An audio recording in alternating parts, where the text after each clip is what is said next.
একদম তরতাজা গাছের ছিমগুলো দেখুন। এই যে আমি এখনই জাংলা থেকে পেরে নিয়ে এসেছি। ছোট্টখাট্ট একটা জাংলা আছে, সেটাই হয়েছে। তে রুই মাছ দিয়ে আজকে নতুন আলু দিয়ে আর ছিম দিয়ে আমি কিন্তু ঝোল করে নিয়েছি। এই যে, আর গাছের ছিম খেতে একদম খুবই স্বাদ লাগে, আর ছিমটা একদম সুন্দর গলে যায়। এতে কোনো সার নাই, কিছু নাই।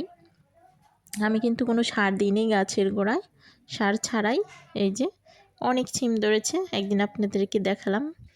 আর আজকেও ছিমটি উঠিয়ে নিয়ে এসেছি, আর রুই মাছ দিয়ে রান্না করে এখন খাওয়া হচ্ছে।